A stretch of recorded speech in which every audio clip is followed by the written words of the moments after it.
మనం ప్రతిదానికి సోషల్ మీడియాలో మన వాళ్ళ హడావిడి కోసం చేస్తే రేపు పొద్దున అది రివర్స్ అవుతుందేమో ఆలోచించుకోవాలి.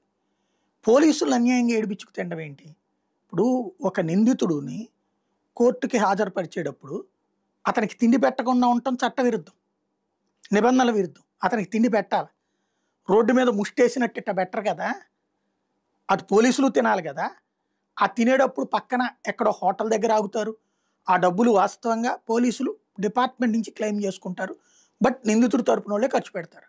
ఈ సోషల్ మీడియా అరెస్టుల విషయంలో ఎవరైతే ఆ భాస్కర్ అనేటటువంటి అతను దానికి సంబంధించిన అరెస్ట్ చేసి నెల్లూరు జైలు నుంచి కోర్టుకు తీసుకొచ్చేటువంటి సందర్భంలో వీళ్ళందరూ కలిసి టిఫిన్ చేశారట. దాన్ని హడావిడి చేయం, దాని మీదన ఏదో వాళ్ళని సస్పెండ్ చేసేయడం. వాళ్ళేం పాపం చేశారు? యాజ్ పర్ నామ్స్ వాళ్ళు టిఫిన్ పెట్టించాలా లేదా నిందితుడికి?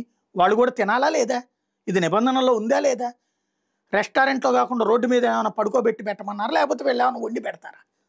అర్థం పర్థం లేని వాదనలతో అడ్డదిడ్డమైనటువంటిది మన రాజకీయ స్వార్థాల కోసం పోలీసులు వేధించడం రైటా? ఆలోచించుకోవడం బెటర్.